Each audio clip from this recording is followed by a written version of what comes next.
let's get started with headstand. So Amy had said crows, a headstand, then just going from crow to tripod headstand. So Amy had said crow. If we're here in crow pose, how you can transition to headstand is I always have students work on tucking their head first, like get comfortable with tucking your chin to your chest, and if you can do that, then lower the crown of your head to the ground, knees come to chest, reach your feet up to the sky, and then you'll come down the same way you went in, lift up your crow pose, and release. So awesome transition. Thank you, Amy, for sharing that. There was also one, it was dolphin pose to headstand, and that came from Nicola. So dolphin pose to headstand.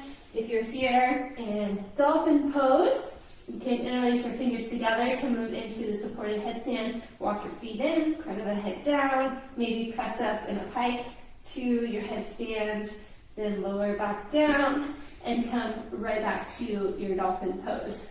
So great transition you can do for supported headstand there. Now, let's see, I believe Alexandria had said wide-legged forward fold. Yeah, wide-legged forward fold, headstand, taking legs wide to rise up. This one is so fun. I love to give it as an option when you're in a wide forward fold. So if you think about, wide forward fold for hanging out here, I'll say to students, feel free to go into a tripod headstand. You could also do a supported headstand here, just by interlacing your fingers together, taking your feet wide up into your supported headstand and down. You could also do a tripod headstand here. And what's nice about this, I'll go from the side, is when you go into your tripod headstand, maybe your students aren't ready to lift their legs up, so they could bring one knee to their tricep and the other knee to their tricep, maybe hang out here, then knees can come to chest and reach up, and the same thing coming down. So similar to what we did the crow to headstand, except now we just bring our feet wide and we're back in our wide-legged forward fold. So awesome transition. Alexandra, thanks for sharing that.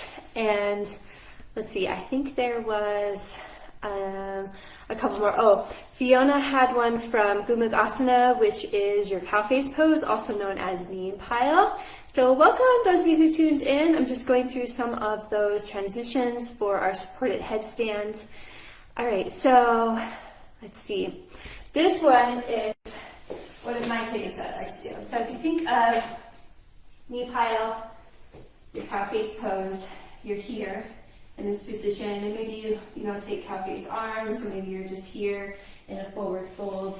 You can transition through headstand to take the opposite side. So you would just come forward onto your hands and knees, and for supported headstand, you would interlace your fingers over your forearms down, tuck your head under, crown the head to the earth, and then you can lift up into your supported headstand, cross your feet the other way, lower down, and come right into Gumagasana, cow face pose. So that's a fun one to try. You really need a lot of core strength to go forward and lift your legs up, but definitely a fun one to do. Now there was one video that came in, I think from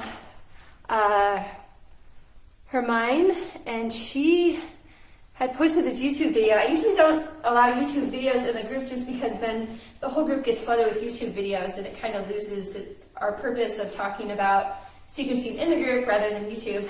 But I had to go in and try this video. I'm putting my socks on. I don't know if anyone clicks on that link. It's called like zombie press. Let me just keep my mat back. I looked at that, what that girl was doing, and I thought, oh my gosh, there's no way I'm going to be able to do that.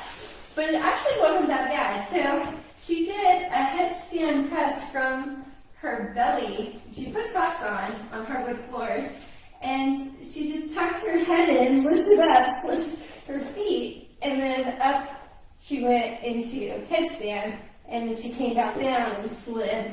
And then she also did some other variations to like forearm stand and handstand.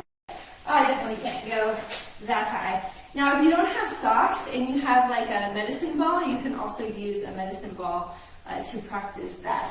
So those were some of the transitions to headstand.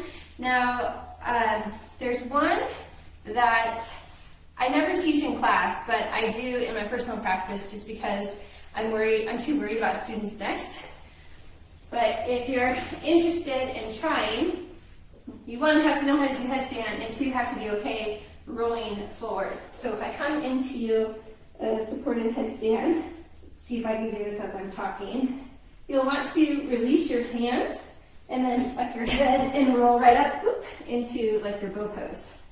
So that's a pretty challenging transition. I don't ever teach that like I mentioned, but I do like to do it in my personal practice because it's, sometimes just fun to roll. One other transition that you can do with a supported headstand, if your students are really good with getting into their supported headstand, is you can encourage them to transition into a forearm stance.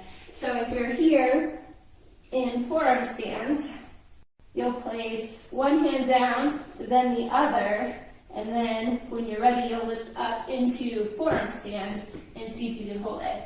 It helps to have a wall to practice that at first, or otherwise you can just try it in the middle of the room. So those are my two transitions that I like to do with supported headstand, and all of the other ones that you suggested are also great. So thank you for sharing your transitions with the headstand.